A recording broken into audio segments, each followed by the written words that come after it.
Hello. আজকে আমি ভাবলাম তোমাদের সাথে একটু শেয়ার করি এখানকার অস্ট্রেলিয়ার আম, বাচ্চাদের ভ্যাকেশন কখন পড়ে, আর কত দিন পড়ে, বছরে কতবার পড়ে। আমরা তো ওখানে ইন্ডিয়াতে জানি যে ছুটি বলতে মেন, আমরা যখন ছোট ছিলাম তখন দুর্গাপুজোর সময় সবচেয়ে বেশি ছুটি থাকতো, ক্রিসমাসের সময় অল্প বেশি থাকতো, কিন্তু ম্যাক্সিমামটা দুর্গাপুজোর সময়। জন্য আমরা ছোটবেলায় দুর্গাপুজো মানে লক্ষ্মী পুজোর পর থেকে কালী পুজোর সময়টাও যেটুকু পাওয়া যেত, প্রায় 2 সপ্তাহ মতো, ওই সময় খুব ঘুরতে বেড়াতাম। প্রত্যেক বছরই খুব ঘুরতে যেতাম। কিন্তু এখানে অস্ট্রেলিয়াতে কিন্তু ঘুরতে যায় সবাই বেশিরভাগ ডিসেম্বরের সময়, কারণ এখানে ওই সময়টা সবচেয়ে বেশি ছুটি হয়। আর ওই সময়ই একটা ক্লাস শেষ হয়ে জানুয়ারি শেষে বা ফেব্রুয়ারিতে গিয়ে নতুন ক্লাসে সবাই ওঠে। তো ডিসেম্বরে ছুটিটা পড়ে মোটামুটি 20-21 তারিখ নাগাদই লাস্ট ক্লাস হয়ে শেষ হয়ে যায়, এবং সবাই নতুন ক্লাসে উঠেও যায়। এবার পুরো ডিসেম্বরটা ছুটি রইল 21-22 তারিখ থেকে একদম জানুয়ারির লাস্ট, মানে প্রায় 30-31 তারিখ অবধি ছুটি থাকে। এই জন্যই লোকে ওই সময়টাই ম্যাক্সিমাম সব ঘুরতে যায়। দামও চারিদিকে হয় পুরো আকাশ ছোঁয়া, মানে ফ্লাইট ফেয়ার থেকে শুরু করে হোটেল। অস্ট্রেলিয়ার মধ্যে বাইরে তো অবশ্যই হয়, আমরা সবাই জানি ওই সময় সব জায়গায় ছুটিটা পড়ে। তো ফেব্রুয়ারি স্টার্টিংয়ে শুরু হয়। তো এই যে ছুটিটা পড়ছে এটাকে এরা বলে সামার ভ্যাকেশন, কারণ কি ওই সময়টা এখানে সামার চলে, গরমকাল, তো গরমকালের ছুটি, এবং সেটাই সবচেয়ে বেশি, অনেকটা মানে প্রায় 6 সপ্তাহ ছুটি থাকে। তারপরে যখন শুরু হয়, বেশিরভাগ স্কুলে শুরু হয় 30-31 তারিখ বা 1 তারিখ, ম্যাক্সিমাম মানে 1 ফেব্রুয়ারির মধ্যে স্কুল খুলে যায় এবং নতুন স্কুলে সবাই ঢুকে যায়।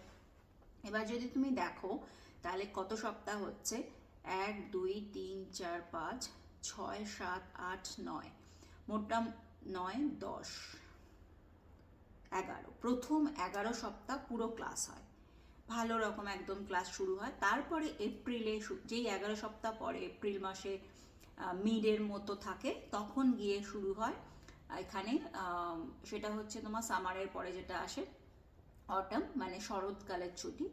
এবং এখানে ওই সময়টা ইস্টারের ছুটি থাকে, তো তখন 2 সপ্তাহ ছুটি দেয়। 2 সপ্তাহ ছুটি হলো, তারপরে আবার 10 সপ্তাহ, 1 2 3 4 5 6 7 8 9 10, ইয়েস।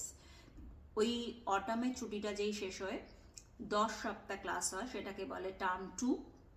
বিকজ টার্ম 1টা হচ্ছে সামার ভ্যাকেশনের পরে যখন প্রথম সবাই জয়েন করছে স্কুলে, সেটা হচ্ছে term 1। Autumn vacation which is 2 weeks, 2 সপ্তাহ, তারপরে হচ্ছে 10 সপ্তাহ ক্লাস আবার, সেটাকে বলছে টার্ম 2। যেই টার্ম 2 শেষ হয় তারপরে হয় এখানে উইন্টার ভ্যাকেশন, যেটা কিনা জুলাই মাস নাগাদ হয়। সেটাও 2 সপ্তাহ চলে, যেটা এখন আমাদের এখানে জুলাই মাসের উইন্টার ভ্যাকেশন চলছে। তারপরে আবার 10 সপ্তাহ ক্লাস হয়, পুরো এইভাবে এদের চলতে থাকে। 1 2 3 4 5 6 7 8 9 10, হ্যাঁ, 10 সপ্তাহ আবার ক্লাস হলো, যেটা কিনা টার্ম 3 হিসাবে চলছে। তারপরে শুরু হয় স্প্রিং, মানে বসন্তকালের ভ্যাকেশন, যেটা স্প্রিং ভ্যাকেশন, সেটা পরে সেপ্টেম্বরের এন্ডে বা অক্টোবরের প্রথমের দিকে। এবং ওই সময়টাই লাকিলি সবসময় আমাদের এখানে দুর্গাপুজোও চলে, ওই সময়টাই পড়ে আর কি আমাদের দুর্গাপুজোটাও। তো এক সময় ওই সময় সব পুজোটাও হয়ে যায় আর বাচ্চাদের ছুটিও থাকে ওই সময়। তো সেটা হচ্ছে বসন্তকাল বা স্প্রিং ভ্যাকেশন। ওটা যেই শেষ হয় 2 সপ্তাহ, ওটাও 2 সপ্তাহ। এবার ওটা যেই শেষ হয় তখন শুরু হয় লাস্ট টার্ম 4। এবার টার্ম 4ও হয় 10 সপ্তাহ, তারপরে শুরু হয়ে যায় এদের আবার সামার ভ্যাকেশন। তো এইভাবে সার্কেলে ঘুরতে থাকে, 4টে ছুটি, প্রতি 3টে ছুটি পরে ওদের 2 সপ্তাহ করে। আর লাস্ট যেটা সামার ভ্যাকেশন বা 4 নম্বর ছুটি, সেটা গিয়ে প্রায় 6 থেকে 7 সপ্তাহ, স্কুলের উপর ডিপেন্ড করে। অনেক পাবলিক স্কুলে 6 সপ্তাহ হয়, প্রাইভেট স্কুলে অনেক সময় একটু বেশি হয়, কিন্তু 1 থেকে 2 ফেব্রুয়ারির মধ্যে খুলে যায়। তো এই প্রত্যেকটা সিজনেই কিন্তু এই যে ছুটিগুলো পড়ে, সবাই ওই সময় ঘুরতে যায়। কারণ কি, ধরো তুমি কোনো সেশনে যাচ্ছ, যেমন ঈশান যায় কারাটে সেশন কি টেনিস সেশন, সেগুলো ওই সময় বন্ধ থাকে স্কুল হলিডেজের সময়। তাহলে তুমি যদি তখন যাও তাহলে তুমি মিসও করছো না, কারণ তোমাকে টাকাও দিতে হচ্ছে না। এখানে কিন্তু ওই ব্যাপারটা আছে, যদি তুমি তোমার সেশন না থাকে, তোমাকে যদি ক্লাস না করায়, তাহলে তার টাকাও দিতে লাগে না।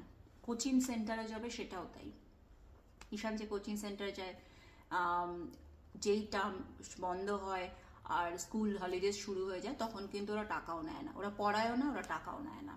তো এটা একটা ভালো দিক, কারণ ওখানে আমরা জানি যে যদি ক্লাস নাও হয় তাও টিচারদের টাকা দিতে হতো, মানে আমার যতদূর মনে পড়ে, এখন আমি জানি না, কিন্তু আগে দিতে হতো মানে কন্টিনিউ করার জন্য, যেহেতু তুমি পরের বছরও পড়তে চাও বা পরের টাইমেও পড়তে চাও সেই জন্য। কিন্তু এখানে না পড়ালে দিতে হয় না। ইভেন দেখেছি যদি টেনিসে মানে বৃষ্টি পড়ে বলে খেলা হচ্ছে না, বন্ধ হয়ে গেছে, তখন ওরা কিন্তু এই স্কুল হলিডেজের সময়টা মেকআপ করে, কারণ ওই সময় তো করার কথা না, কিন্তু মেকআপ ক্লাস হিসাবে করে, যেহেতু আগে কোনো সময় বৃষ্টি হয়েছে, ওদের বন্ধ হয়ে গেছে, টেনিস করতে পারেনি সেই জন্য। তো এই হচ্ছে, এটা আমি দেখে দেখে করছিলাম, কারণ এখানে আমাদের ম্যাগনেট ক্যালেন্ডার দেয়, সেখানে সব ব্লুগুলো করা আছে হচ্ছে স্কুল হলিডেজ।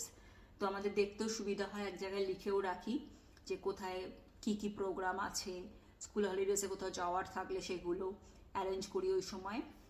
তো এই হচ্ছে অস্ট্রেলিয়ার পুরো স্কুলের টাইমিং আর ভ্যাকেশন টাইমিং।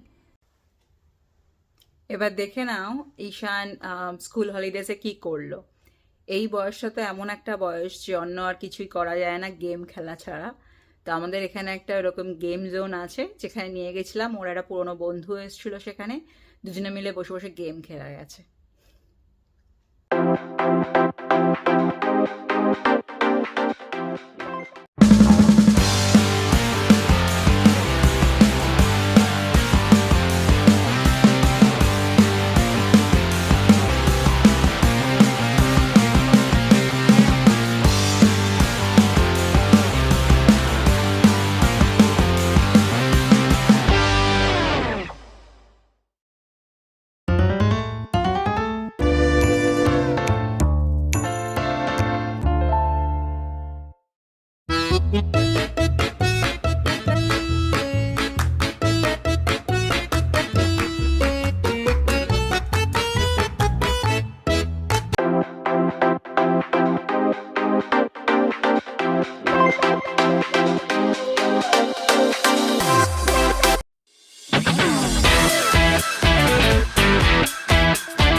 তাহলে জানা রইল এখানকার ভ্যাকেশন কিরকম হয়, স্কুলের ভ্যাকেশন অ্যাকচুয়ালি।